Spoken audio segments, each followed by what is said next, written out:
É o boletim, é? Quem trouxe?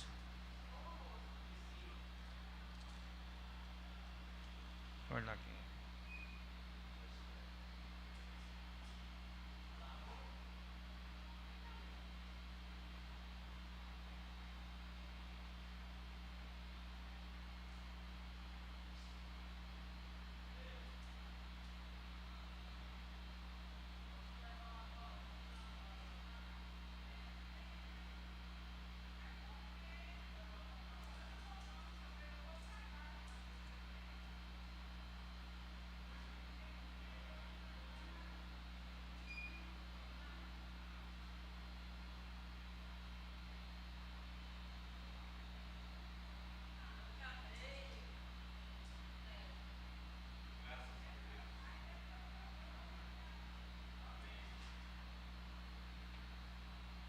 Filipenses capítulo 2,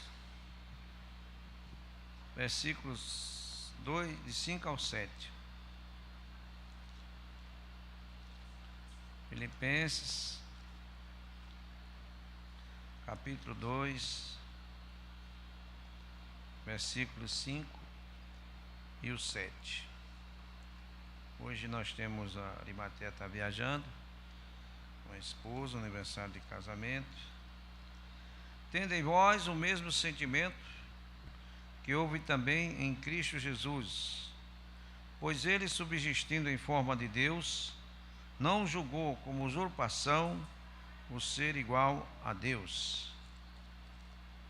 Antes, a si mesmo se esvaziou, assumindo a forma de servo, tornando-se semelhança de homens, reconhecido em figura humana. A si mesmo se humilhou, tornando-se obediente até a morte e morte de cruz. Pelo que também Deus o exaltou sobremaneira e lhe deu o nome que está acima de todo nome, para que o nome de Jesus se dobre todo o joelho, nos céus, na terra e debaixo da terra, e toda língua confesse que Jesus Cristo é o Senhor, para a glória de Deus. O nosso tema de hoje é sede servos uns dos outros, que o próprio Jesus, nos deu esse exemplo.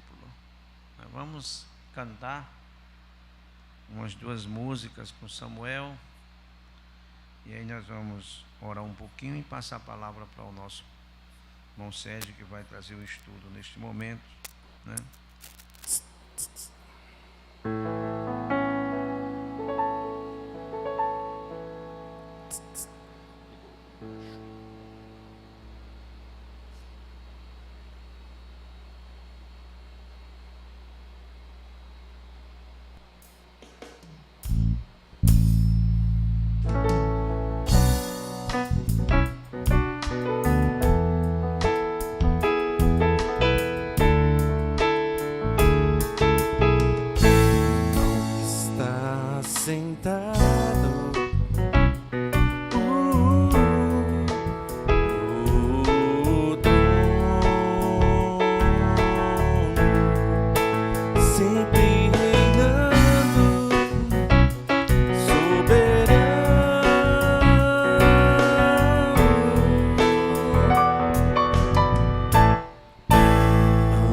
e em verdade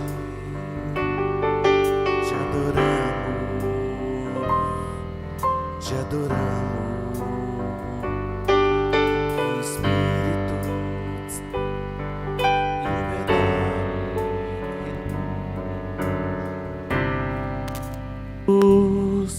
te adoramos, Rei dos Reis e Senhor,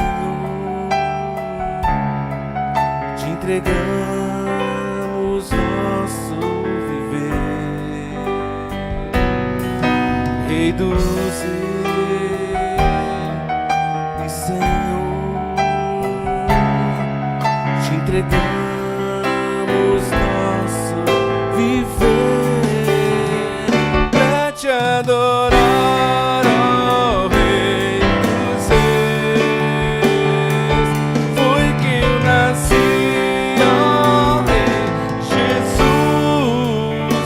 Prazer é te louvar, meu prazer é estar nos atos do Senhor, meu prazer é viver na casa de Deus, onde flui o amor.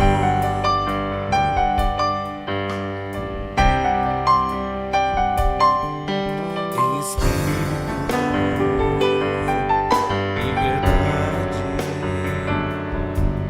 te adoramos, te adoramos, em espírito e verdade, te adoramos, te adoramos, Rei dos Reis e Senhor, te entregamos nosso viver, Rei dos Reis e Senhor, te entregamos nosso viver pra te adorar, ó Rei dos Reis. Foi que eu nasci, ó Rei Jesus. Meu prazer é te louvar, meu prazer é estar nos atos do Senhor, meu prazer é viver na casa de Deus, onde flui o amor, pra te adorar, ó Rei dos Reis. Foi que eu nasci, ó Rei Jesus. Meu prazer é te louvar, meu prazer é estar nos atos do Senhor, meu prazer é viver na casa de Deus, onde flui o amor, onde flui o amor, onde flui o amor.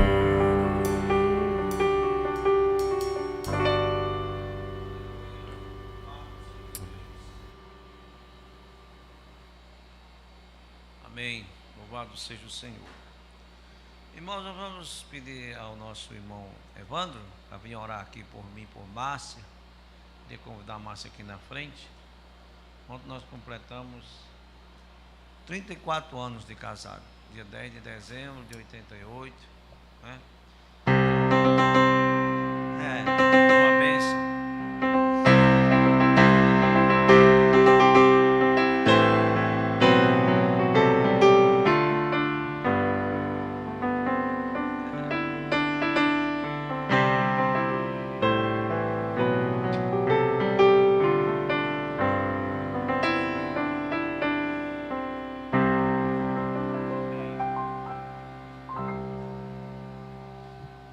Samuel tocar aí a marcha nupcial, né? E eu me lembro que uma aula lá O maestro disse, olha, quando alguém estiver tocando, você deixa acabar a música, o último, né, suspiro da música para poder a música ser completa.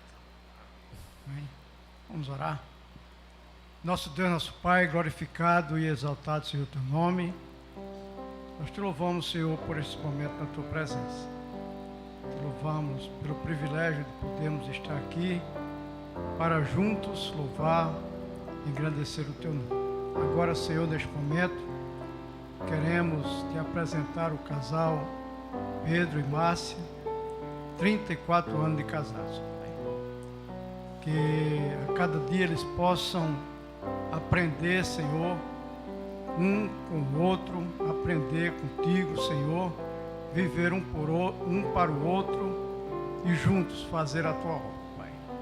Visita poderosamente, Senhor, renova as suas forças em todas as áreas e que tu possas cumprir, Senhor, o compromisso, ministério que eles têm, Senhor, na tua obra. Abençoa, Senhor, dá um dia de alegria na tua presença. Fala que tu fales, Senhor, aos nossos corações e que nós possamos ficar edificados. Com eles, abençoa toda a sua família, seus filhos, suas noras, seu genro. Já oramos também pelos netos que certamente virão, que possam vir como bênção na vida deles. Atende a nossa oração, nós te oramos no nome de Jesus. Amém. Nós vamos convidar a irmã Ana para vir aqui orar, para orar pelos enfermos, né? Agradecer a Deus pela recuperação, graças a Deus, a conclusão da irmã Ana, do tratamento, né? Graças a Deus, ela concluiu ontem e é motivo de gratidão, né? Nosso irmão Sérgio, certo? E orar pela irmã Aparecida, que sempre está precisando das nossas orações, e também orar pela o sobrinho de Josi. Ela viajou, mas ele não faz nem um mês que nasceu, parece que já fez 2 cirurgias, a criança, mas está sobrevivendo, né? Graças a Deus está sobrevivendo, tá certo? E vamos orar por os irmãos enfermos, tá certo? E orar também pelo pastor Sérgio, né? Agradecer, ele colocou a placa, que tirou, né? Ficou para depois colocar uma placa, e graças a Deus ele já recebeu alta, já está em casa, né?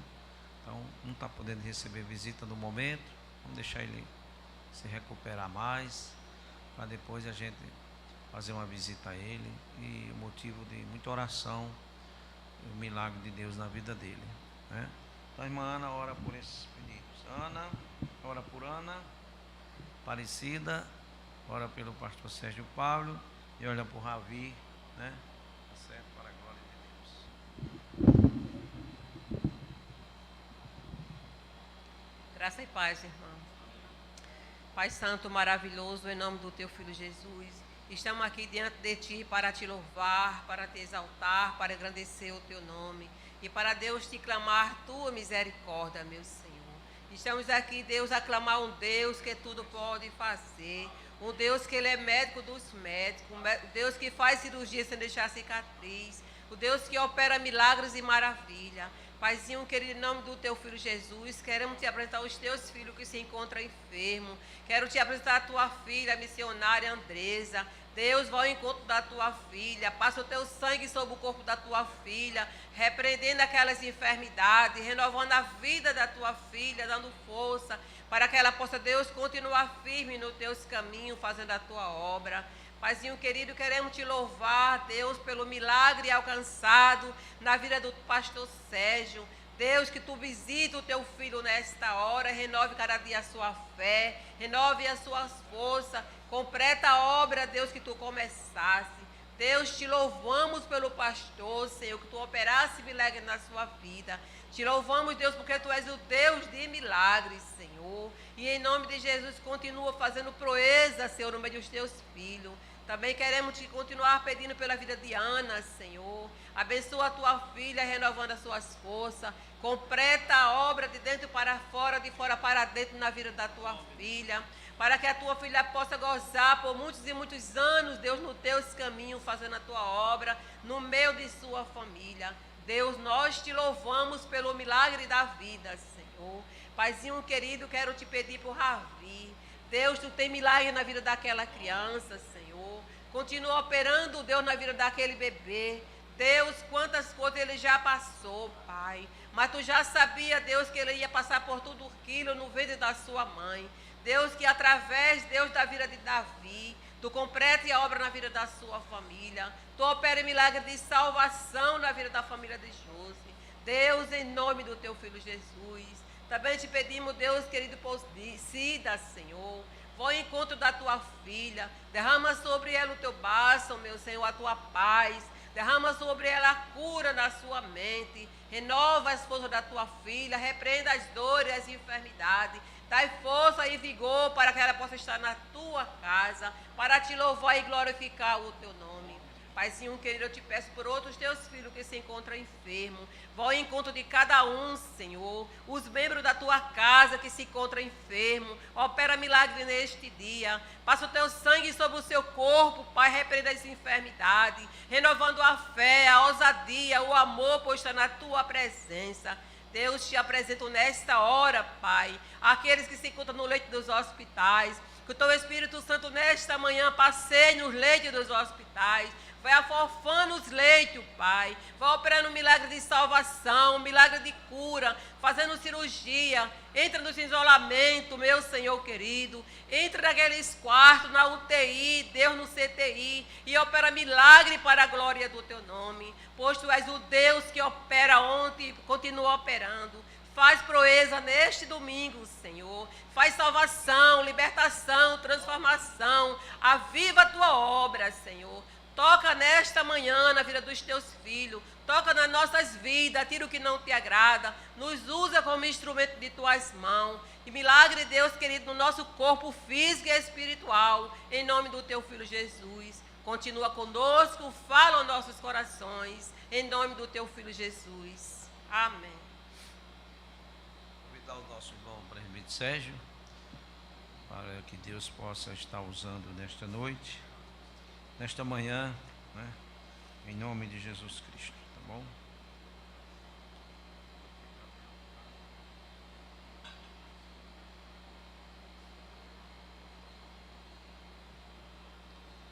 Graça e paz, irmãos. Fazia algum tempo que eu não estava aqui nos cultos. Para minha alegria retornar. Meus queridos, o irmão Moura está com uma camisa bonita, camisa alegre, muito bem. Gosto muito desse estilo de camisa, viu, irmão Moura? Meus irmãos, vamos ler em João capítulo 13. A nossa lição é uma lição como todas essas. É uma revista com temas muito bons.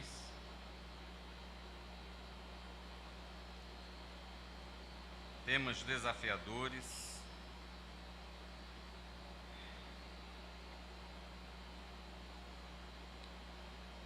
Eu quero, para ganharmos tempo, eu quero ler dos versos 12 ao 17.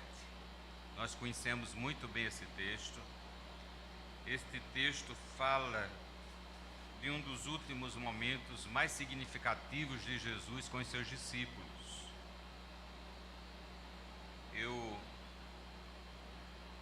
acho linda a expressão do verso 1, no final, quando diz: tendo amado os seus que estavam no mundo, amou-os até ao fim.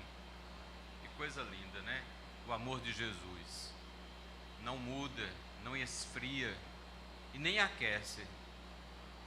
Jesus não nos ama, Ele nunca, em nenhum momento Ele nos amará mais, porque Ele já nos ama de uma forma completa e plena e perfeita.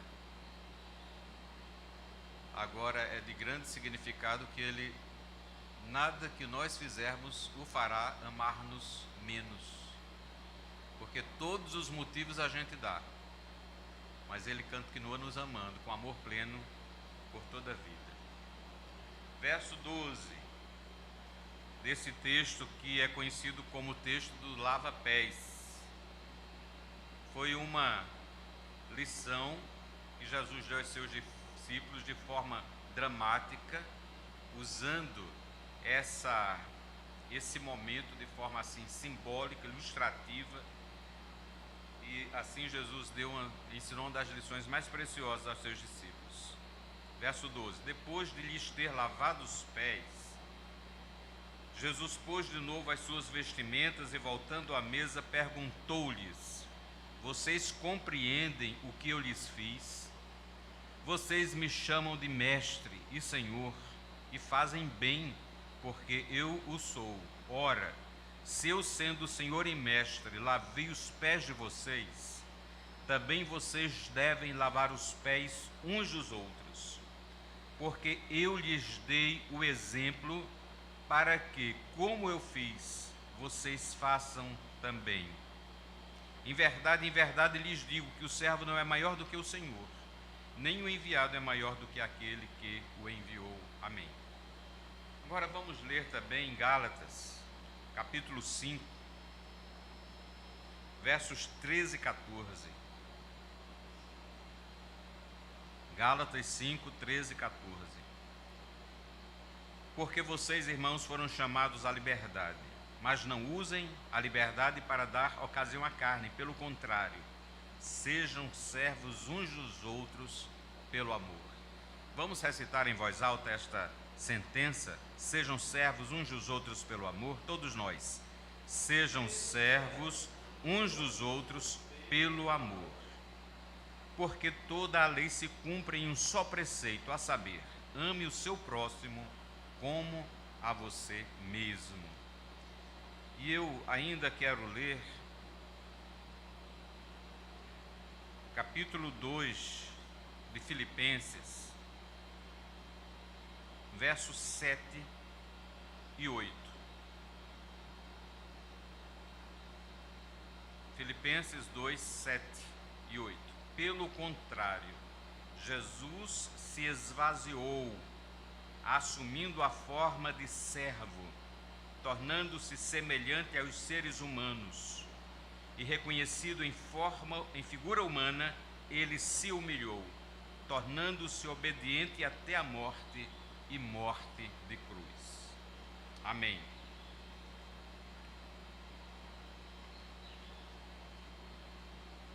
Vamos para a revista.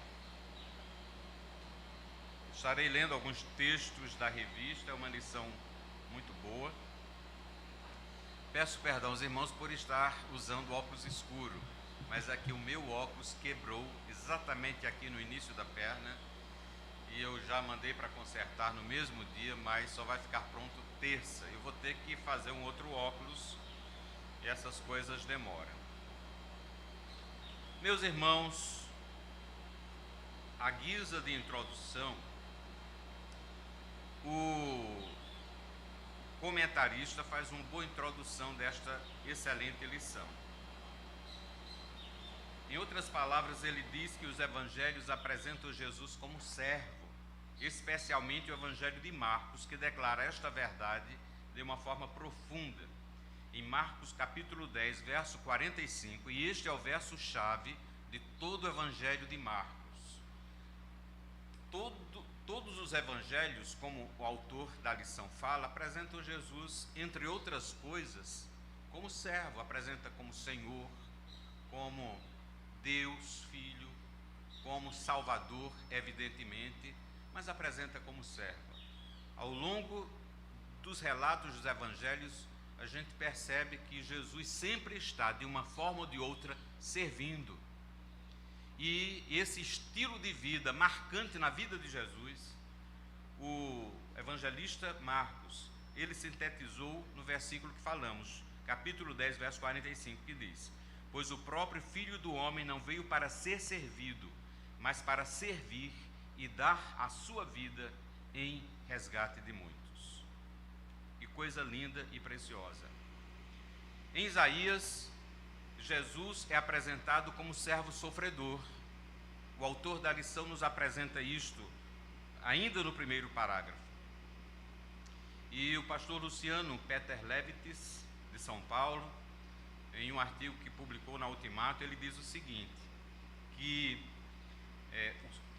os cânticos que nós encontramos em Isaías sobre o servo sofredor, no capítulo 42, no capítulo 44, no capítulo 50, e especialmente no capítulo 52 e 53 do livro do profeta, e esses cânticos, especialmente o capítulo 53, mostram de forma muito vívida, de forma poética, de forma linda e marcante, o servo sofredor.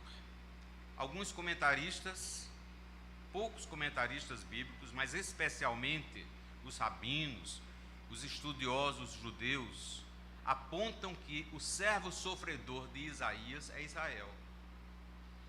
Mas quando a gente vai estudar, diz o pastor Luciano Peter Levitis, que não há sustentação bíblica, especialmente à luz do Novo Testamento. O servo sofredor de Isaías é, na verdade, o Messias, o Filho de Deus, o Senhor e Salvador Jesus Cristo. E no belo capítulo 53, isso fica muito claro quando nós fazemos o paralelo da descrição profética 750 anos antes de Jesus e a via dolorosa do Senhor Jesus, a sua experiência no Calvário, a doação da sua vida em nosso favor, louvado seja Deus. Então, irmãos, o servo sofredor Jesus, ele não apenas deu exemplo da sua vida, ele foi profetizado pelo profeta Isaías como servo sofredor. Ele viveu essa experiência profunda e marcante como aquele que não veio para ser servido, mesmo sendo o Senhor, o Filho de Deus. Ele tinha toda a autoridade e todo o mérito para ser servido, mas ele veio para servir, e servir até as últimas consequências, servir e dar a sua vida em resgate de muitos. E este Cristo, que é o servo sofredor, ele estabeleceu um novo critério de grandeza, como também argumenta o comentador da nossa lição. E aí vale a pena nós lermos Marcos capítulo 10. Vá lá para Marcos capítulo 10 para entendermos como o servo sofredor estabeleceu um novo princípio, um novo conceito de grandeza, que é o conceito do seu reino. O reino de Deus, cuja plataforma de governo está expressa no Sermão do Monte. O Senhor Jesus subverteu muitos conceitos, muitos princípios, e um deles foi o princípio de grandeza. Grandeza é algo que fascina o coração dos homens. As pessoas, de uma forma ou de outra, direta ou indiretamente, buscam a grandeza para si. E os discípulos, Tiago e João, com a ajuda da sua mãe, também estavam buscando para si grandeza. Qual foi o pedido que a mãe deles fez a Jesus? Um pedido indecente. Olha, Senhor, que lá no teu reino, os meus filhinhos maravilhosos, os melhores discípulos do Senhor são os meus filhos. Então eu te peço, Senhor, eu sei que o Senhor não vai me negar esse pedido, coloca um no teu lado direito e um no meu lado esquerdo. Pedido que só mãe faz, né, não, Ademar? Só mãe faz um pedido desse. Jesus, eu acho que ele até riu, achou engraçado aquela atitude de mãe, e aproveitou para dar uma lição preciosa. Agora, quando os demais viram aquele pedido da mãe de Tiago e João, os outros ficaram furiosos. E essa atitude dos outros nos mostra que todos eles procuravam grande, todos eles queriam aquele lugar. Não era somente a mãe e os seus 2 filhos, todos eles queriam aquele lugar de honra. Aí Jesus aqui ensina um conceito subvertendo o princípio de grandeza. E olha que lindo o que Jesus fala aos seus discípulos a partir do verso 41. Quando os outros 10 discípulos ouviram isto, começaram a ficar indignados com Pedro e João. Verso 42. Mas Jesus, chamando todos para junto de si, todos. A mãe foi junto, a mãe que fez aquele pedido estava ali junto também. Aí Jesus disse: vocês sabem que os que são considerados governadores dos povos, os que são considerados grandes, os dominam, porque dominar pessoas é grandeza, né? É princípio de grandeza. As pessoas se consideram grandes na medida que dominam os outros, e que os seus maiorais exercem autoridade sobre eles. Mas entre vocês não é assim. Jesus está começando a dizer: olha, o princípio de grandeza no meu reino, entre nós, na igreja é diferente, não é assim. Esse é o conceito do mundo, mas entre nós não é assim. Verso 43. Pelo contrário, quem quiser tornar-se grande entre vocês, que se coloque a serviço dos outros. Quem quiser ser o primeiro entre vocês, que seja servo de todos. Aí Jesus deu o seu exemplo. Pois o próprio Filho do Homem não veio para ser servido, mas para servir e dar a sua vida em resgate de muitos. Louvado seja Deus. Que coisa linda, irmãos, que coisa linda. Então este é o servo sofredor. Este é o Senhor Jesus, que estabeleceu um novo princípio, um novo conceito do que é ser grande, do que é ser o primeiro, do que é exercer liderança no meio da igreja. Louvado seja Deus por isso. Louvado seja Deus por isso. A igreja, irmãos, portanto, é a comunidade de Jesus, é a comunidade do servo sofredor, é a comunidade dos servos sofredores. Se a igreja é o corpo de Cristo, se a igreja é formada pelos discípulos de Jesus, pelos que seguem a Ele, é a comunidade dos que imitam a Jesus, os seguidores do servo sofredor, são pessoas cujos corações foram transformados por Ele e foram feitos servos sofredores. Alguém já tinha lhe dito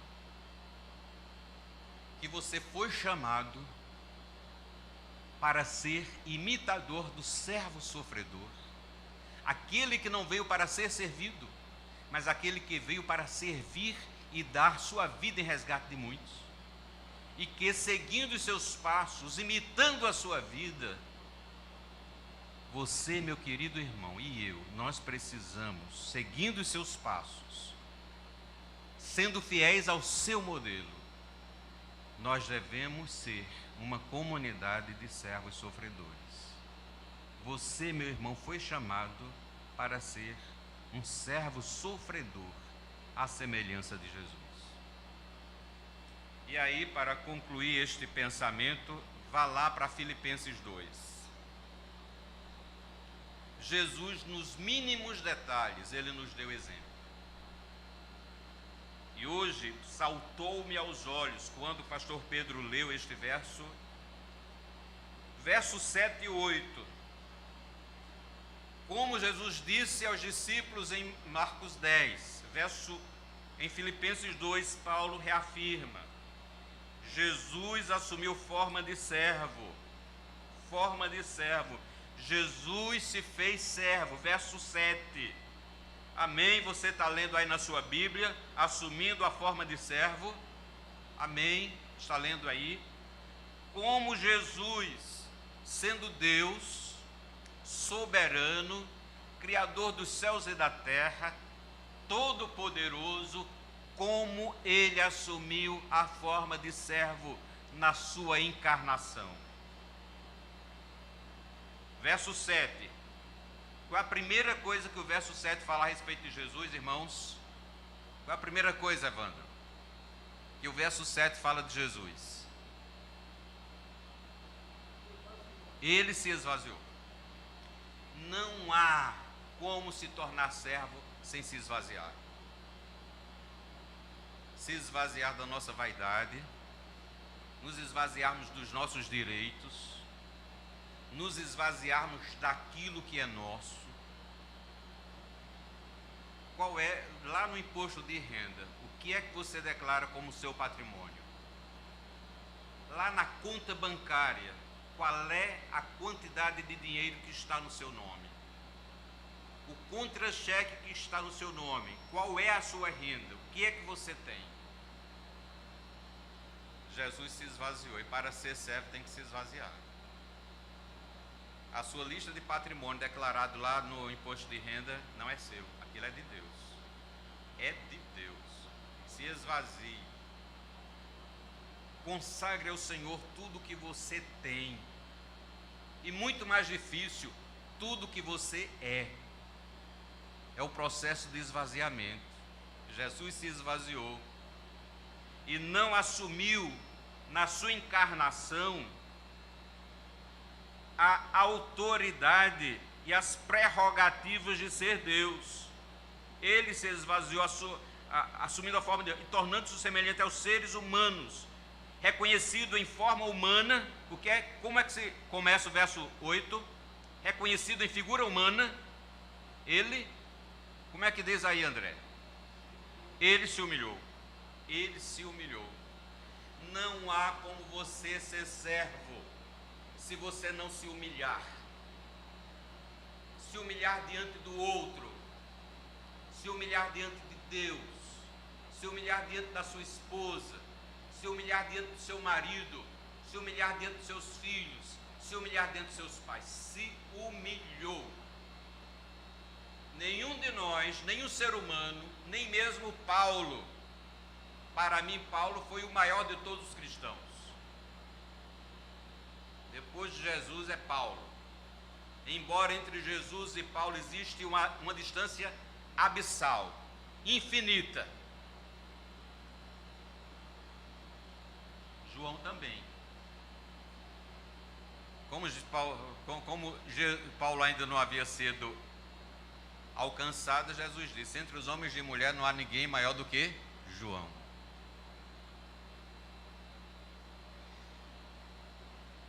Mas eles todos se esvaziaram, se humilharam. Meu irmão, você tem que se humilhar. Sabe o que é que você é? Você não é nada. E às vezes diante das outras pessoas nós nos achamos algumas coisas. Como é que nós tratamos os nossos empregados, os nossos subalternos, aqueles que estão debaixo da nossa liderança? A forma como nós os tratamos denuncia se somos servos ou não. Os patrões evangélicos devem ser os melhores patrões do mundo. Ah, mas se eu for bom, eu vou ser explorado. Você não pode abrir mão de princípio bíblico por causa do pecado dos outros. É melhor se deixar ser explorado do que não glorificar a Deus tendo atitudes de servo diante de qualquer pessoa. Paulo diz que é melhor sofrer o dano do que não cumprir em obediência à palavra de Deus. Servo, somos chamados para sermos servos, e não há como sermos servos se não nos esvaziarmos, se não nos humilharmos, se não obedecermos. E qual é o limite da sua obediência, meu irmão? Qual é o limite que Deus impõe para que eu obedeça? Jesus foi até o limite. Qual foi o limite de Jesus? Ele foi obediente até a morte. E a morte mais humilhante, a morte mais degradada, a pior e a mais dolorosa de todas as mortes naquela época. Você deve ser obediente a Deus, devo ser obediente a Deus até a morte. Esse é o limite. Mas, irmão Sérgio, se eu for fazer aquilo, é até a morte. A obediência ao Senhor, aos princípios da palavra, obedecer até a morte. Irmãos, Jesus se fez servo. Se fez servo. E para se fazer servo, ele se submeteu a esses processos duros, difíceis, dolorosos, mas extremamente necessários para se tornar servo. Eu e você precisamos disso também. Então, meus queridos, Jesus estabelece um novo conceito. Jesus quer que eu e você nos tornemos servos. E no final da introdução, em outras palavras, o comentarista diz o seguinte: a igreja é a comunidade do servo sofredor, como eu já falei, a comunidade dos servos sofredores. E podemos dizer que, de certa maneira, servir é sofrer junto para vencer o sofrimento. Servir é sofrer junto. A qualquer pessoa que esteja passando por qualquer necessidade, está passando por um processo de sofrimento. Os níveis de sofrimento são muitos. Nós ajudarmos alguém é nos juntarmos ao processo de sofrimento dele para juntos vencermos o sofrimento.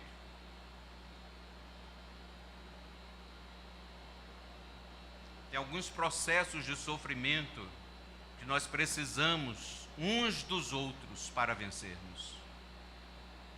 Em todo o processo de sofrimento, de necessidade, de falta, em todo o processo de sofrimento, nós precisamos do outro para nos ajudar, para superarmos com mais facilidade, para que o sofrimento seja menor, para que a gente atravesse o deserto mais cedo, com menos tempo. E como igreja somos desafiados a sermos servos uns dos outros, louvado seja Deus. O comentarista, no final da introdução, ele diz algo muito interessante. A igreja, ele viveu para servir, por isso, só a igreja que serve, serve. Nós poderíamos dizer, só o crente que serve, serve. O pastor Catão gostava muito de recitar uma frase semelhante. Ele dizia: quem não vive para servir, não serve para viver. No primeiro ponto do estudo, o nosso comentarista fala sobre o mandamento. E este mandamento explícito de servirmos uns aos outros, nós encontramos em Gálatas, como já lemos. Alguém pode ler para nós, por favor, Gálatas 13, apenas a segunda parte, para relembrar-nos deste mandamento bíblico? Gálatas 5, verso 3. Só essa partezinha que fala sobre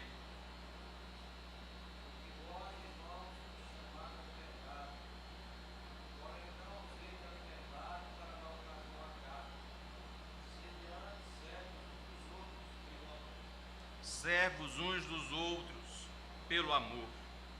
A prática do amor é o serviço a Deus e ao próximo. O serviço que Deus aceita, irmãos, nem todo serviço que possamos prestar é aceitável a Deus.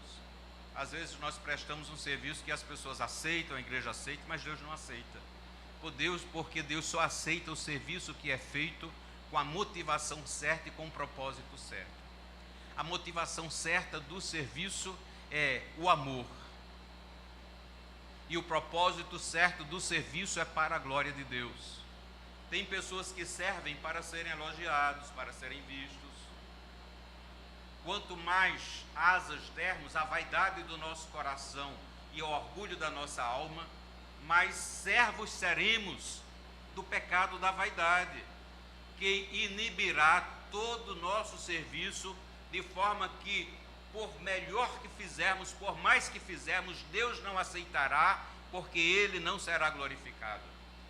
Quando Paulo escreve aos Coríntios, no capítulo 13, a respeito do amor, ele diz que é possível nós darmos as nossas vidas em sacrifício e mesmo assim não termos amor no coração.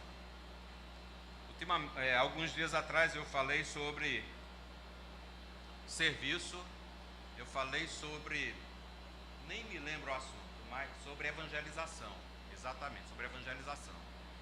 E eu estava dizendo ali, foi uma coisa que Deus falou ao meu coração. Uma das tarefas da igreja é ajudar os pobres. Ajudar os pobres não é evangelização, é muito diferente. Mas no processo de evangelização nós podemos fazer boas obras e ajudar pobres. Muitas pessoas ajudam pobres não porque amam a Jesus, mas porque amam a si mesmas e amam os pobres. É bom amar os pobres? É. Deus se agrada de quem ama os pobres? Se agrada. Mas nós não podemos fazer o bem aos pobres apenas por amarmos a eles. Nós devemos amar os pobres porque primeiramente amamos a Deus.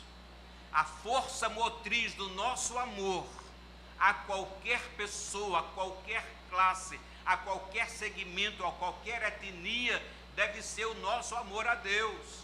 Aquilo que não for fruto do nosso amor a Deus não glorificará o nome do Senhor.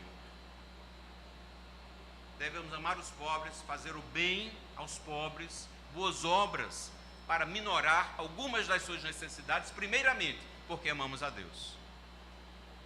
Porque essa atitude vai glorificar a Deus. Porque essa atitude poderá ser um testemunho que Deus use para trazer quebrantamento aos corações dos pobres.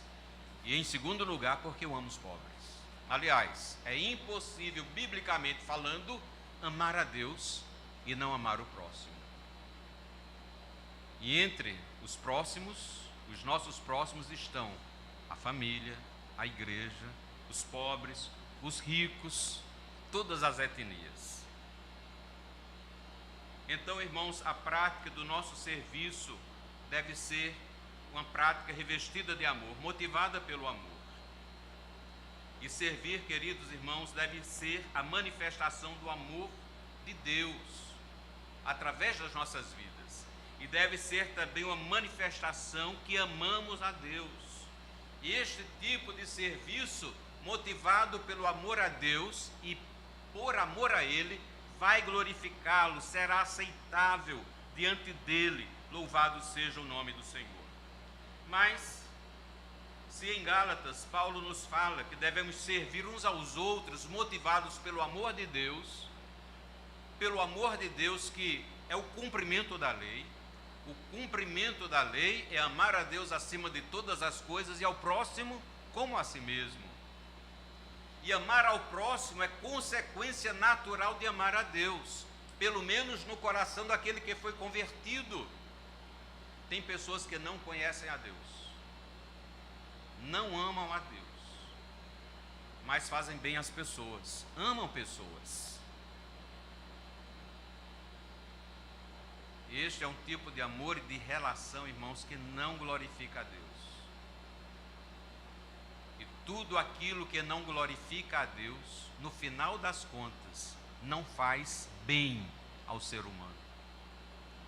Quando eu faço a pessoa que não conhece a Deus, que faz o bem, na medida em que ela faz o bem, preste atenção a isso, na medida que ela faz o bem, ela aumenta o juízo para si. Porque quem não conhece a Deus, quanto mais ele faz mais o bem, mais ele enche o seu coração de justiça própria, mais ele enche o seu coração de méritos pessoais, mais ele vai se considerando uma pessoa boa e melhor do que muitos. Quando nós não conhecemos a Deus, até as melhores coisas que fazemos pode, como um dos seus desdobramentos, juntar mais e mais pecado no nosso coração e nos distanciar cada vez mais de Deus. Por isso é muito perigoso fazer o bem sem amar a Deus. E na verdade, irmãos, o bem, essencialmente falando, isso é fruto das ações e das atitudes daquele que faz o bem, porque primeiramente ama a Deus. Primeiramente ama a Deus. Algum comentário? Alguma colocação? Alguém quer falar alguma coisa? Amém. Então vamos seguindo adiante.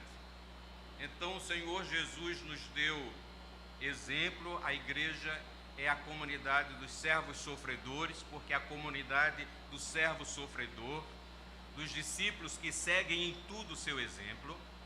nós temos um mandamento bíblico de sermos servos uns dos outros, e sermos servos não apenas uns dos outros dentro da igreja, mas a igreja, como alguém já disse, é uma comunidade que não vive para si mesma. A igreja não pode ser uma comunidade introspectiva, que vive olhando para o seu umbigo, que tudo que faz é só para o seu próprio benefício. Por isso, irmãos, as atividades da igreja, muitas delas, a maioria delas, devem ser voltadas para fora. Quando a igreja não tem atividades voltadas para fora, ela está equivocadamente vivendo para si mesma. E esse não é o estilo de vida da comunidade do servo sofredor. Não deve ser o estilo de vida da comunidade dos servos sofredores. Nós somos a comunidade daqueles que servem a Deus, servem ao próximo e servem ao mundo para a glória de Deus. Temos um mandamento: sirvam uns aos outros, louvado seja o nome do Senhor. Alguém lê 1 Pedro 4,10, por favor.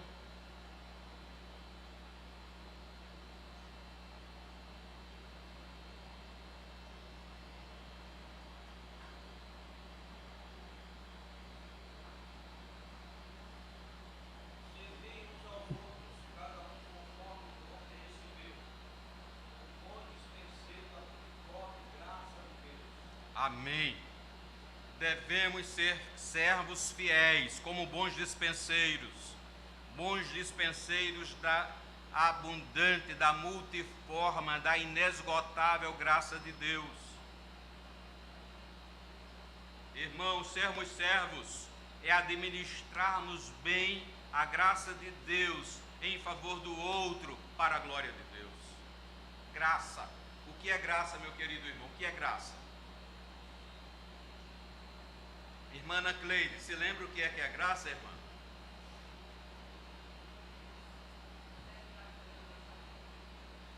Tem uma expressãozinha que pastor Catão falava muito. É favor imerecido. Favor imerecido.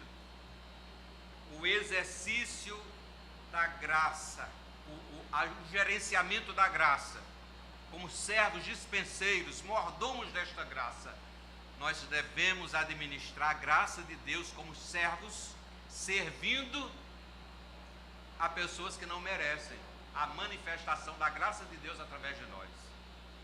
A quem nós servimos? Meu querido, a quem você serve? Neste último ano, desde o 1º de janeiro, as pessoas a quem você serviu.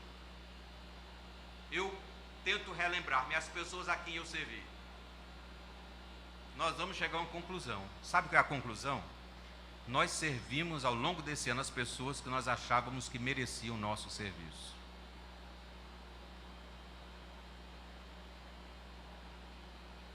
Qual é a lista de pessoas que receberam da sua vida um favor imerecido?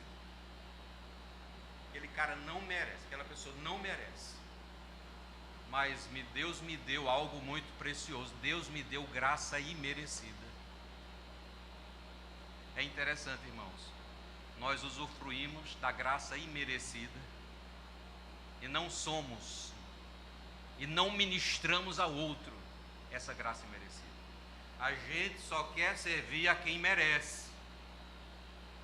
Como servos sofredores, faz parte, irmãos, do caráter, da experiência do servo sofredor, está disposto a abençoar e a servir quem não merece o nosso serviço, a nossa ajuda, o nosso apoio, as nossas orações e as nossas lágrimas. Eu gostaria que você fizesse uma lista de 10 pessoas que não mereciam, mas que você serviu a elas. Será que chega nos 10? Alguns não vai ter nenhum nome nessa lista. Outros podem ter 1, 2, 3. Você já pensou 10 nomes de pessoas que não merecem? Por vários motivos. Mas eu cheguei lá junto e ajudei. Irmãos, servo sofredor, é aquele que dá a sua vida a quem não merece. Jesus fez isso. Aí eu lhes pergunto, eu quero lhe perguntar, Eliseu, a quem Jesus serviu e abençoou porque merecia? Tem alguém na lista de Jesus?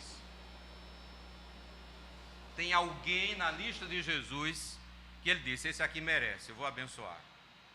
Tem alguém na lista de Jesus? Não tem. Muito bem, Eliseu.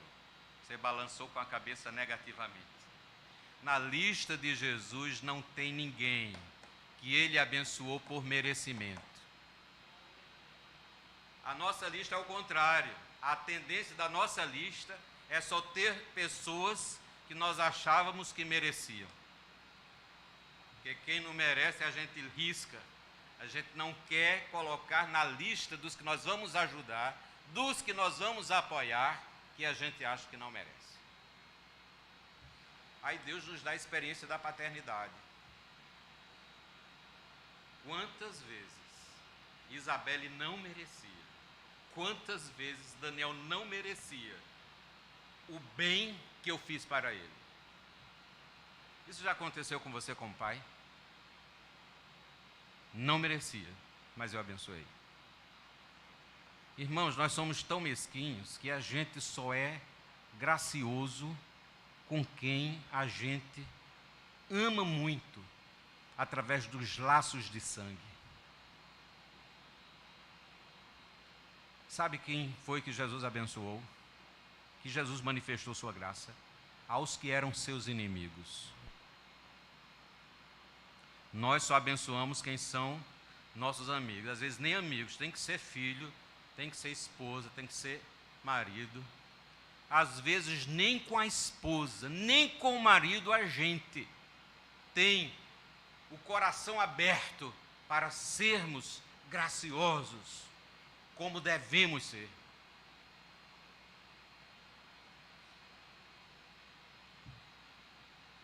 Irmãos, eu falo para mim mesmo. É um desafio muito grande para mim e para você. É um desafio muito grande. Só não é um desafio para a Ademar, né, Ademar? Para você não é desafio não, né? Para mim é. Para mim é um desafio. E eu vou lhes dizer uma coisa. É um desafio que eu não tenho forças para superar. Não tenho. Em mim não há capacidade para ser o servo que Jesus me chama a ser. Eu não tenho a capacidade de obedecer a este mandamento. Eu não tenho capacidade, nem eu nem você. E como é que Jesus nos dá um mandamento que a gente nem tem capacidade de obedecer? Aí o que foi que ele fez? Qual foi a provisão dele para que a gente obedeça a um mandamento que é humanamente impossível de obedecer? Qual foi a provisão dele? A provisão dele foi uma pessoa. Qual é a pessoa? O Espírito Santo de Deus. Espírito Santo de Deus. Só o Espírito Santo de Deus, tendo liberdade de agir na minha vida e na sua, ele nos capacitará a sermos servos sofredores, a manifestarmos a graça a quem não merece graça. Essa foi a marca do servo sofredor.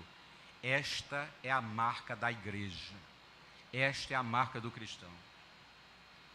Fazendo um paralelo, algo que Jesus disse. Jesus disse, se nós amarmos apenas as pessoas boas, as pessoas que nós amamos, nós não estaremos fazendo coisa nenhuma. Até os fariseus fazem isso. Até Fernandinho Beiramar faz isso. Até o pior dos criminosos faz isso. Ateus, homens ímpios que não conhecem a Deus, eles amam a quem os amam. Nós somos chamados a amar a quem não nos ama. E por conseguinte, nós somos chamados a servir a quem nós não amamos também. A quem não merece, a quem nós achamos que não merece. É um desafio muito grande, irmãos. Só pelo poder do Espírito Santo. Por isso Paulo escreve aos Efésios, parafraseando, eu digo assim, Paulo chegou e disse, olha gente, esse negócio que eu estou escrevendo para vocês, o estilo de vida da igreja, o estilo de vida do cristianismo bíblico é impossível, é impossível. O que eu estou escrevendo nem eu consigo fazer, e nem vocês vão conseguir. Mas tem uma coisa, encham-se do Espírito Santo. Encham-se do Espírito Santo. E enchendo-se do Espírito Santo, vocês terão poder de Deus para viver a vida cristã, que a vida cristã é uma vida sobrenatural. A vida cristã é viver os princípios do céu em uma terra que jaz no maligno. O mandamento, o exemplo maior. O exemplo maior, Jesus. Já falei sobre isso. Na introdução já falei. O exemplo que Jesus nos deu. O seu esvaziamento, deixar o trono. Primeira coisa que Jesus fez ao se esvaziar foi deixar o trono. Qual é o seu trono? Qual é o meu trono? Às vezes o nosso trono é a nossa capacidade intelectual, a nossa erudição, nosso conhecimento, a nossa posição, os nossos recursos, os nossos filhos, o nosso bom nome. Qual é o seu trono? Qual é o meu trono? Para sermos servos, temos que abandonar o trono. Jesus deixou o seu trono. Jesus veio e andou pelas poerentas estradas da Palestina. Ele veio como servo sofredor, ele não veio para ser servido, mas para servir e dar sua vida. Ele é o maior exemplo. Uma coisa extraordinária no exemplo de Jesus é a humildade dele. A humildade de Jesus como exemplo de servo ensina a mim que eu preciso buscar a humildade em minha vida. Se eu não for humilde, eu não conseguirei ser servo. Eu até posso fazer o bem, mas farei o bem mesmo sem ser servo. Muitas pessoas fazem o bem por causa do amor próprio, por causa do reconhecimento, porque é bonito. Na verdade, tem muitos que fazem o bem, mas não estão servindo ao próximo, não estão servindo ao pobre, estão servindo-se a si mesmos, porque fazem aquilo para alimentar a sua própria vaidade, alimentar seu nome, alimentar sua fama. Isso não acontece quando a gente faz o bem porque amamos a Deus.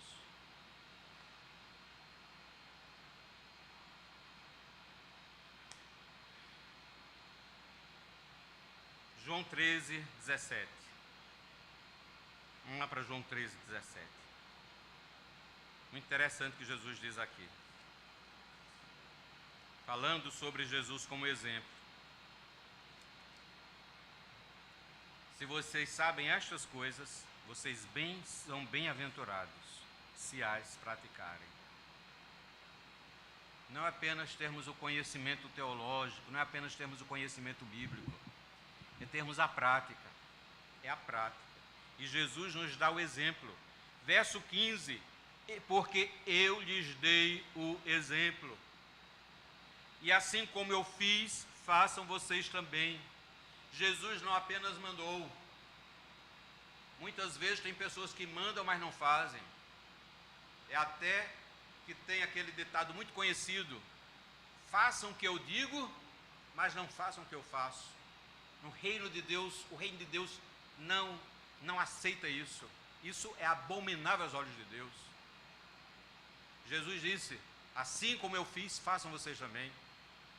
E Paulo chega e diz: sejam meus imitadores como eu sou de Cristo. A igreja é a comunidade dos imitadores. Só tem um que é original no reino de Deus, que é Jesus. Os outros são todos imitadores. E quem se arvorar a querer ser original, está fora do padrão. Porque na igreja original só tem um, que é Jesus. O restante é tudo imitador. E quem não for imitador de Jesus, não está vivendo o cristianismo. Irmão, Jesus é muito radical. Com Jesus é tudo preto no... Jesus nos deu exemplo. E pelo seu exemplo nós somos ensinados, nós somos encorajados e nós somos exortados a servir. Jesus nos dá exemplo. Nós aprendemos, irmãos, a esse conceito de sermos servos. Esse é um conceito novo, é um conceito inaugurado por Jesus. Quem quer ser grande, quem quer ser o maior, seja servo de todos. E o nosso serviço não deve ser dirigido apenas a quem nós achamos que merece. Parte do nosso serviço deve ser dirigido a quem não merece, a quem não nos ama, a quem não amamos. É um conceito extremamente revolucionário. Subverte a ordem vigente neste mundo que jaz no maligno. E nós não conseguimos viver desse jeito. A gente não consegue. Só pelo poder do Espírito Santo. Mas agora, indo para a exortação, né? A exortação, ao meu ver, já está dentro do ponto anterior, que é o maior exemplo. No seu exemplo, Jesus nos ensina, como eu já falei, nos encoraja, nos exorta. E as oportunidades, irmãos, de manifestarmos a graça de Deus no serviço. Jesus servia a todo o tempo. Servir fazia parte do seu estilo de vida. Jesus doava-se e deu-se a si mesmo na cruz, dando-nos o magno exemplo. E a Bíblia, como o comentador fala, no ponto 4, modos de servir, a igreja, além de ser a comunidade do servo sofredor, formada por servos sofredores, é também a comunidade diaconal, é a comunidade do serviço. Em Atos capítulo 6 nós vamos ler sobre isto. E há um termo técnico que é utilizado para aquelas pessoas que em Atos 6 foram escolhidas para exercer o ministério diaconal. Mas a diaconia na igreja é algo que é uma responsabilidade e é um dever de todos nós. Fazer o bem, acudir ao próximo, abençoar e ajudar um irmão na igreja, não é responsabilidade só do pastor, não é responsabilidade só dos diáconos, não é um privilégio só dos presbíteros, é um privilégio e uma responsabilidade de cada irmão, de cada pessoa que faz parte da igreja do Senhor Jesus. Este privilégio de ser servo, de servir, de praticar a diaconia, é uma das bênçãos democratizadas dentro da igreja. Não é só para o clero, mas é para todos quantos foram lavados e remidos no sangue de Jesus. Meus irmãos, e exemplos de serviço? Nós podemos fazer serviços simples e que às vezes abrem portas para o testemunho cristão. Ajudar aquela senhora que está chegando no prédio cheia de pacotes. Ou com um pacote só, mas você percebe que é pesado. Você chega ali e diz, olha, deixa eu lhe ajudar. Às vezes uma simples ajuda quebra a barreira do silêncio, quebra uma barreira relacional que existe, quebra o distanciamento e nos aproxima daquela pessoa, nos aproxima do que há de mais precioso na vida do outro, que é o seu coração. Ontem eu fui à reunião da APEP, Associação de Pastores. E assim que eu cheguei, eu e Ana, eram pastores e esposas, estava chegando ali a Patrícia, viúva do querido irmão, de saudosa memória, pastor Francinaldo. Eles são do Rio de Janeiro e estão aqui há 17 anos. Ele faleceu há um pouquinho mais de um ano, vítima da Covid. E essa foi a primeira reunião da PEP que a Patrícia foi. Patrícia sempre, toda reunião da PEP, ela ia. Era um casal muito engajado. E quando ela foi entrando lá na Cidade Viva, ela parou assim, no meio do caminho, e as lágrimas começaram a correr. Ela desmontou. Eu vi, eu cheguei perto. Aliás, eu disse a Ana, cheguei perto, eu disse a Ana, Patrícia, a viúva de Francinaldo, está ali. por favor, vá falar com ela. Será melhor você do que eu. E Ana foi falar com ela. Primeira vez que ela está numa reunião dos pastores, e ela sempre ia com o seu marido. E sentamos juntos para tomar aquele delicioso café, patrocinado pela Vinac de Campina Grande. E conversando com ela, ela compartilhou para mim, irmãos, uma coisa que eu fiquei assim profundamente admirado, sabe? Quebrantou meu coração. Eles eram de uma igreja e estavam há poucos meses, menos de um ano, frequentando Bola de Neve, uma igreja que tem aqui na Edson Ramalho. Uma igreja muito focada na evangelização de jovens, das tribos urbanas, de surfistas. Uma igreja muito diferente da igreja tradicional. E ela chegou lá, viúva, quebrada, chorando, com 3 filhas para criar. Hoje estão 21, 19 e 11 anos de idade. Uma adolescente. Ela disse que o pastor da igreja chegou para ela e disse: minha irmã, quanto você precisa para esses primeiros 3 meses você estar tranquila para o sustento das suas filhas? Quanto você precisa para o sustento da família? Nesses 3 meses você está tranquilo. Eles têm um empreendimento comercial. A pandemia não foi fácil para ninguém, para eles também foi muito difícil. E o pastor sabia que ela precisava de um tempo. Ela não tinha agora condições de tocar o trabalho, tocar a empresa da mesma forma. Ela estava fragilizada, ela estava quebrada. Irmãos, aquela atitude, assim, quebrantou profundamente o meu coração. Disse: que coisa linda. Que coisa linda a atitude daquela igreja, daqueles irmãos. Quanto você precisa para nesses 3 meses você estar tranquila para o sustento da família? Irmãos, ela não precisava do dinheiro daquela igreja, como não precisou, mas ela precisava do acolhimento daquela igreja. Ela precisava do abraço daquela igreja. Ela precisava do amor carinhoso daquela igreja, o amor explícito, porque às vezes nós somos muito implícitos no amor. E às vezes somos tão implícitos que a pessoa que está carente não sente. O amor da igreja precisa ser um amor explícito. Amor explícito. Ela não precisou do dinheiro, mas o que ela precisava aquela igreja deu. Porque na sua atitude fortaleceu o coração fragilizado daquela viúva. Eu e Ana, a gente tem usufruído muito do serviço de muitos irmãos. Alguns irmãos desta igreja, outros irmãos de outras igrejas, irmãos que não nos conhecem. O ano passado, como eu já falei aqui, foi um ano muito difícil para mim, um ano mais difícil da minha vida. Esse ano não tem sido fácil com todo o processo da enfermidade de Ana.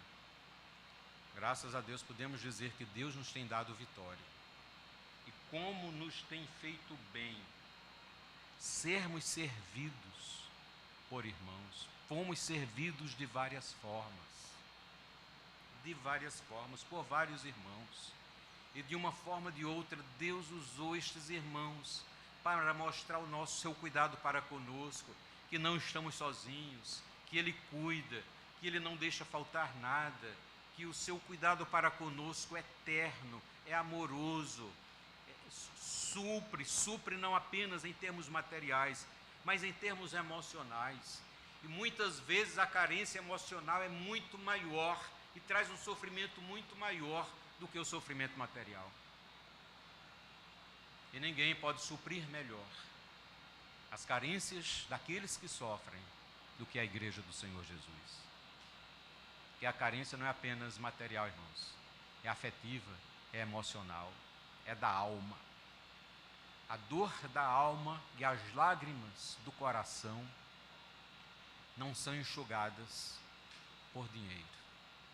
embora o dinheiro muitas vezes chega na hora certa, manifestando também o cuidado de Deus.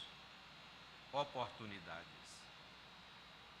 Meu querido irmão, e uma das grandes lições que eu tenho tirado para mim e Ana, nesse tempo em que de tantas formas temos sido servidos, que nós precisamos estar atentos para servirmos aos irmãos nas suas necessidades.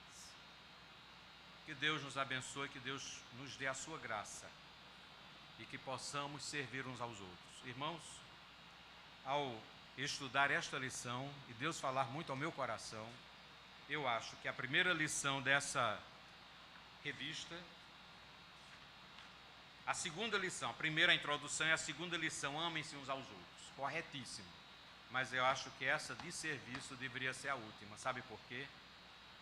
Porque tudo que essa revista fala, saúdem, cuidem, sujeitem-se, encorajem-se, perdoem-se, edifiquem-se, tudo, resume-se nisso. Sirvam uns aos outros. Sirvam uns aos outros. Para mim, a melhor colocação desta lição seria a última, porque fecharia. Que Deus nos dê sua graça, que Deus nos abençoe e que Deus faça de mim e de você um servo. Vamos orar? Senhor, nós te pedimos perdão, porque muitas vezes nós não conseguimos servir como tu queres que nós servamos. Quantas oportunidades perdemos. E eu te peço, me perdoa por oportunidades perdidas de servir. Servir de acordo com a tua palavra, de acordo com os teus princípios. E te peço, meu Deus, capacita-me pelo poder do Espírito Santo a servir ao meu irmão, servir a minha família, servir a minha igreja, servir ao próximo que ainda não faz parte do teu povo. Ajuda-me a servir com o coração aberto e alegre, para a glória de Deus, motivado pelo teu amor, em nome de Jesus. Amém.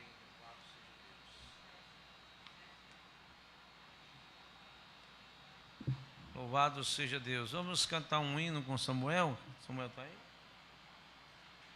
E o nosso diácono André vai tirar as ofertas. Em seguida, o nosso bom presbítero Evandro vai trazer a nossa reflexão desta manhã da Escola Bíblica Dominical.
águas que curam, águas que curam, que limpam, por onde ele passar, por onde o rio passar, tudo vai transformar, pois leva a vida do próprio Deus. Esse rio está neste lugar.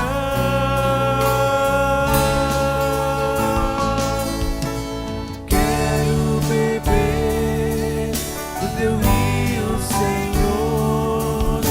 Sacia minha sede, lava o meu interior. Eu quero fluir em tuas águas. Eu quero beber da tua fonte, fonte de águas vivas. Tu és a fonte, Senhor.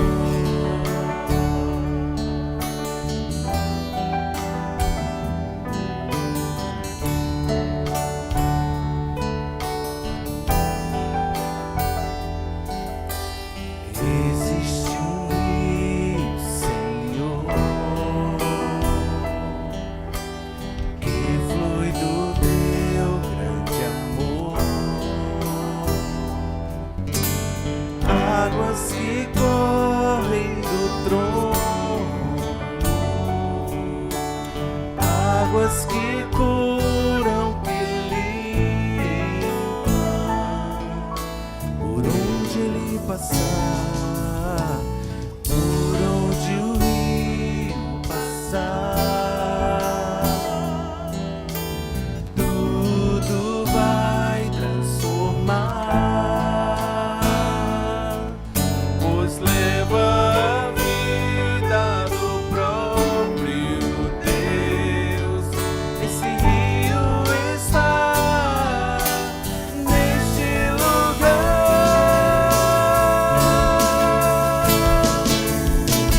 Quero beber teus rios, Senhor. Sacia minha sede, lava o meu interior. Eu quero fluir em tuas águas. Eu quero beber da tua fonte, fonte de águas vivas. Tu és a fonte, Senhor. Tu és a fonte, Senhor. Tu és a fonte, Senhor.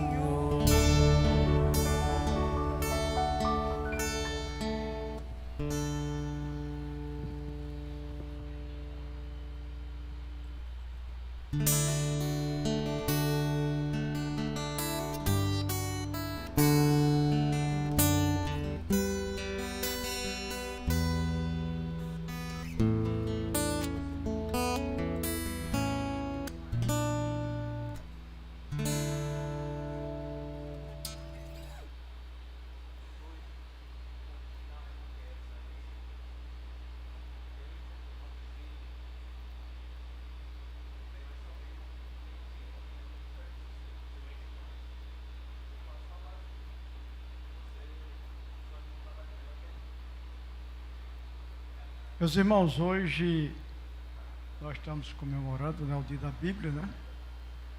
E nós vamos certinho trazer um vídeo aí. E nós vamos agora ver esse vídeo, né? Gostaria de...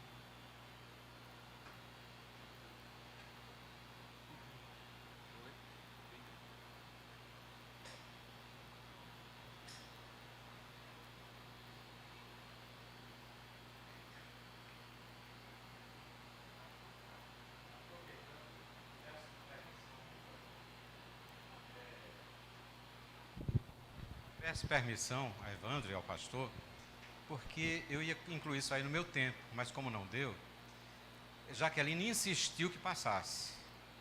Mas para passar, eu gostaria que a gente ouvisse esse hino, para mim é o mais belo hino sobre a Bíblia. Que você não apenas ouvisse, mas que você ouvisse agradecendo a Deus pelo que a Bíblia foi na sua vida. Somente ouvir esse hino não vai fazer o efeito no nosso coração do que ouvirmos com este sentimento de gratidão, de louvor. A Bíblia transformou sua vida, a Bíblia lhe revelou Jesus, o seu casamento, a sua vida. Você está em pé por causa da Bíblia, a palavra de Deus que é o nosso fundamento. Então, com esse sentimento, ouçamos esse hino.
Bem, irmãos, hoje o dia da Bíblia, né? E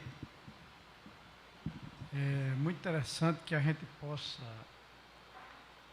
homenagear, né? Essa palavra, nós que temos aqui homens da Bíblia, né? Distribuição do Novo Testamento, e agora na confraternização dos Gideões, teve uma palavra que emocionou a muitos, inclusive Luz de Moura aí, né, que chegou a chorar com essa palavra. Um jovem disse: se faz 7 anos que faz parte dos Gideões, se uma pessoa se salvou através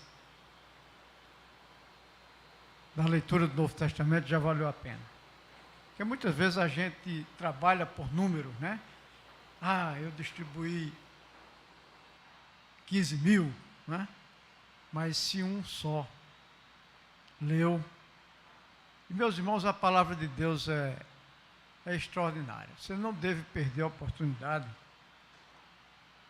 de ler, de mandar essa palavra para alguém. Estava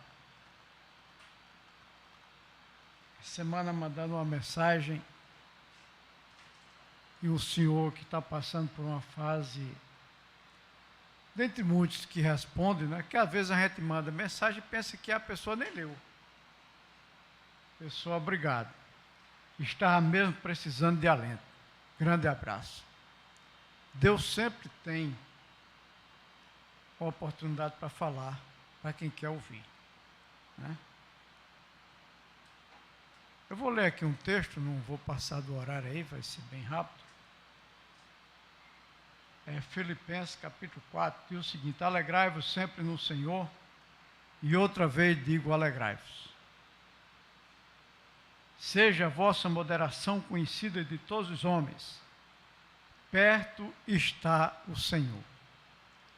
Não andeis ansiosos de coisa alguma, em tudo, porém, sejam conhecidas diante de Deus as vossas petições, pela oração e pela súplica, com ações de graça. E a paz de Deus, que excede todo entendimento, guardará o vosso coração e a vossa mente em Cristo Jesus. Meus irmãos, esse texto por si só, ele já fala com profundidade aos nossos corações. Alegrai-vos. Se alegrar, somente nós podemos fazer todo tipo de diversão, mas nós podemos somente nos alegrar no Senhor. E a Bíblia diz, o apóstolo Paulo falando aqui, ele diz: alegrai-vos sempre no Senhor, outra vez vos digo, alegrai-vos. O que é se alegrar? Lá em João 7,38,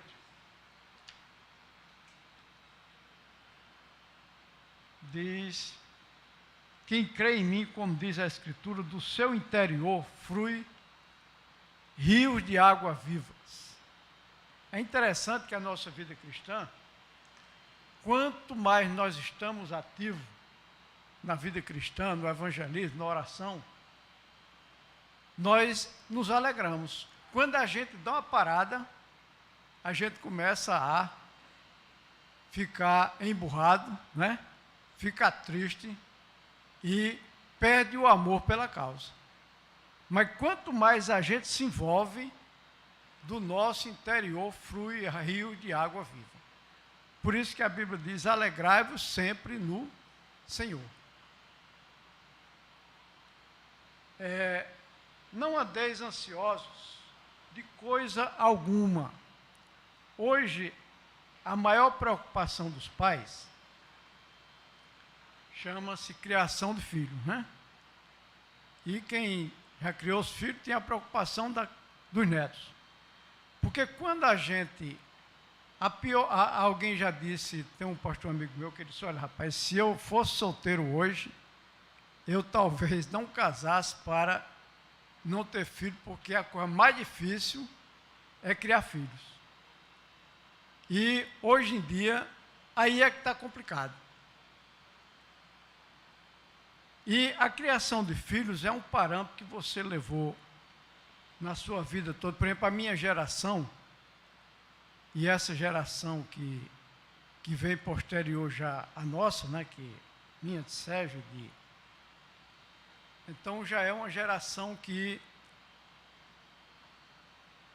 está colhendo os frutos agora, né? E ninguém sabe, você só sabe aqueles que levaram seus filhos dentro de determinados parâmetros de criação, porque antes se havia uma preocupação muito grande com os filhos na área espiritual, na criação da área espiritual. Então tinha na área física, na área intelectual, mas tinha uma preocupação muito grande na área espiritual. E a coisa começou a inverter. E muitos pais deixaram a área espiritual de lado. Não só com os filhos, mas com a família.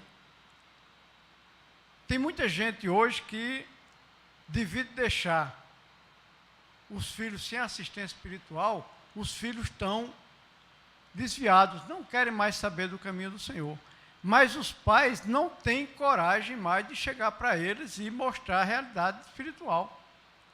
E aí cria uma roda viva e a pessoa vai perdendo aquele afã de levar uma pessoa para Cristo. Deixou ser conivente com o pecado, com o mundanismo, e hoje não tem mais, é como se tivesse anestesiado. Muitos pais, muitos têm amigos, têm parentes que não são crentes, e a pessoa não tem coragem de chegar para eles, olha, o Evangelho é a salvação. Então hoje está acontecendo muito isso, e está entrando na linha do mundo. Porque hoje, quando nós vemos a vossa moderação seja conhecida, nós muitas vezes estamos indo de mão dadas com o pensamento do mundo. Se a gente analisar direitinho, hoje, eu estava vendo algumas coisas que aconteceram nos últimos meses e que vai acontecer daqui para frente, agora na Copa do Mundo, né? O Brasil todo torcendo pela Copa, e no dia que Neymar se contundiu, teve festa. Teve festa. Logo vi que ele se contundiu, foi bom demais. Então, os esquerdistas torcendo para Neymar se contundir e não voltar mais nem a jogar bola. Quer dizer, uma coisa não tem nada a ver com a outra. Depois Tito perde a Copa, perdeu porque é burro. Realmente, como treinador, ele foi muito fraco. Mas não era o fato dele ser esquerdista ou direitista. É que ele não sabe ser treinador de uma seleção brasileira. Não soube, aliás, foi muito fraco no jogo decisivo que precisava ser. Tem muito direitista que, até crente, querendo que Deus mate Lula, que Deus mate Alexandre de Moraes. Vamos ter um paralelo. Deus, ele tem o padrão dele de justiça, a gente não sabe como é que ele vai fazer. Mas temos que deixar que Deus haja, não a gente criar modos e ficar vivendo uma falta de moderação. Porque Deus está perto. Lá no Salmo 145, verso 18, que é onde Paulo se baseou, Deus está perto daqueles que o invocam e o buscam. Eu estava assistindo um curso há pouco tempo lá na IPBE, né? E o pastor que estava ministrando, ele é professor de seminário lá em Recife, ele disse uma coisa interessante. E é meditação para todos nós. Às vezes a gente já falou isso daqui até de como a gente vem para a igreja, né? E muitas vezes a gente vem para a igreja e não quer e nem deixa que Deus ministre aos nossos corações. E ele disse uma frase que é que nós temos uma responsabilidade, assim como o pregador tem uma responsabilidade de preparar a mensagem, nós temos uma responsabilidade de nos preparar para que o nosso coração receba a mensagem que o Senhor está enviando. Muitas vezes a gente vem, fica pensando em todo tipo de coisa e esquece de ouvir e que Deus possa ministrar. Me lembro que tinha até uma ilustração, quando a gente era jovem, né, de que o pregador, convidaram um pregador para, aliás, um amigo ateu para assistir uma pregação, e o pregador era muito bom, e aconteceu um fato que o pregador não foi, ficou todo mundo apavorado, porque tinha descrentes para escutar, e chamaram um sujeito lá, o sujeito começou a ler a genealogia. E depois daquilo foram falar com aquela pessoa aqui. Rapaz, eu queria pedir desculpa a você que você veio para ouvir um pregador bom e ouviu esse irmão que nem sabe falar e leu sobre a genealogia. E o sujeito disse, rapaz, eu nunca vi um pregador falar tão bem. Porque ele falou justamente o que eu precisava ouvir. Fulano de tal nasceu, teve filhos e morreu. E eu estou assim. Tenho filhos e morreu. Como nós falamos, e ele começou a pensar na vida dele. Quando nós falamos a questão de não andeis ansiosos de coisa alguma, nós temos convicção de que tudo depende do Senhor. E nós vamos ver o que plantamos, o que estamos colhendo e o que temos continuidade de plantar. Às vezes você acha que, de alguns exemplos, que precisa de fazer alguma coisa, não precisa fazer mais nada, tudo que você faz agora, você não precisa mais dar satisfação a ninguém. Pelo contrário, nós não devemos andar ansiosos com as coisas do mundo, mas certo com as coisas de Deus. Eu me lembro que na nossa família, por exemplo, foi herdado de minha avó e de meu avô materno, nós temos uma mania de reunir a família. Então, qualquer evento, ou sem evento, junta, no instante reúne uma porção de gente para conversar. E um dos meus filhos combinou com a esposa de fazer, que eu nunca aprendi o nome, né? O aniversário, né? Todo mês faz como se fosse o aniversário, faz um bolinho. E eu digo, rapaz, eu pensando comigo, isso é uma besteira, não é negócio de pai novo, né, que não tem o que fazer, então vai fazer esse. E passou primeiro mês, segundo mês, não me lembro agora a ordem do mês. Eu sei que teve um mês que houve um acontecimento que eu não pude ir. E sempre eu gosto de ir no final de semana, lá no sítio, vou lá e volto. E ligaram, olha, amanhã, sábado, tem o aniversário do menino. Certo. Mês-versário. Aí eu sei que, eu digo, não, faz o seguinte, eu vou para o sítio e volto cedo, porque sempre teve aquela, depois que você tem um determinada coisa, os filhos querem mandar, né, e você às vezes quer bater de frente e tal. Eu digo, não, faz o seguinte, eu vou, saio mais cedo e já vou direto para esse aniversário. E por azar meu, era para fazer um serviço do carro, não fiz, e o carro quebrou. E eu tive que acionar o seguro, e o seguro disse que era com 40 minutos, e o seguro não chegou com 40, chegou com 1h30, e eu sei que eu perdi o aniversário. Perdi o aniversário e recebi um telefonema. O senhor não veio para o aniversário. Qual é o exemplo que você deu a gente até agora?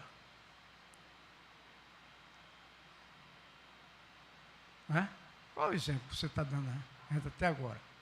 Não, mas eu fui a... Não, o senhor não fez para esse, nem fez para o outro.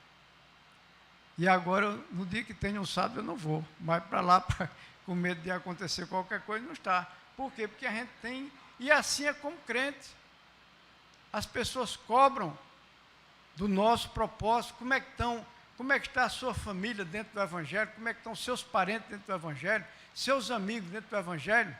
E às vezes o tempo vai passando, e nós deixando a vida e as pessoas caminhando largamente para a eternidade sem Cristo. E para eu concluir, sim, não andei ansioso por coisa alguma, em tudo, porém, sejam conhecidos diante de Deus as vossas petições pela oração. Veja que cada um tem uma função. Pela súplica, com ações de graças. E a paz de Deus. Esse texto como disse Sérgio, é extraordinário. Que excede todo o entendimento. Veja bem, a paz de Deus que excede todo o entendimento. Porque a gente só sabe o que é a paz de Deus quando a gente está num problema bem sério, que Deus dá aquela tranquilidade. Você diz, rapaz, eu não estou entendendo nada. Como é que eu estou numa situação dessa e não estou apavorado? Parece que eu tomei um chá de maracujina, né, ou de camomila, mas Deus, ele age. Você fica assim, porque somente isso. Mas essa paz, que excede todo entendimento, ela é quem guarda o nosso coração e a nossa mente. Somente a paz é quem guarda. Muitas vezes a gente fica ansioso. Muitas vezes a gente fica preocupado com... Um dia desse eu estava preocupado, sabendo o que é que eu tenho que fazer. Veja que, não vou dizer uma palavra aqui que eu queria dizer, que besteira minha. Ora, eu preocupado com como é que eu vou fazer para fazer a obra. Meu amigo, o que é que o Senhor diz? Vá e pregue, e acabou. Então, se eu não estou fazendo, se eu estou relaxando, a paz não vai me alcançar. Essa paz que excede a todo entendimento, ela é que guardará a nossa mente e o nosso coração. Que o Senhor nos abençoe e que a gente possa guardar essa palavra em nosso coração. Vamos orar, irmãos. À noite nós temos o pastor Pedro Barbosa, vai trazer aqui um tema sobre a criação, né, Jaqueline? Meu tema, Jaqueline? A assinatura de Deus na criação. Então vai falar também da Bíblia, um tema muito bom. Ele é físico, né? E aí os irmãos podem trazer um visitante, um amigo, uma pessoa, tá certo? Para a gente estar aqui, tá bom? Vamos ficar em pé e vamos orar pelo casal João e Joeliane, que está no altar de oração. Senhor Deus, neste momento, nós estamos na Tua santa presença, queremos Te agradecer, Te louvar pela Bíblia. Hoje comemoramos o segundo domingo de dezembro, em todas as igrejas, por todo o país, o dia da Bíblia. Que o Senhor continue, Senhor, nos motivando a estudar, a ensinar, a aprender, a ouvir e também a distribuir Bíblias e Novos Testamentos para que as pessoas possam ler e serem transformadas pelo Evangelho. Nós Te agradecemos por tudo que nós ouvimos sobre o servir uns aos outros, pelos louvores, pela reflexão, que a graça de Deus esteja sobre nós. À noite, nós estaremos, Senhor, novamente aqui nos reunidos para a glória de Deus. Que a graça do nosso Senhor e Salvador Jesus Cristo, o amor de Deus, nosso eterno Pai, a comunhão e as doces consolações do Divino Espírito, seja com todos vós, hoje e para sempre. Amém. Que Deus abençoe a todos.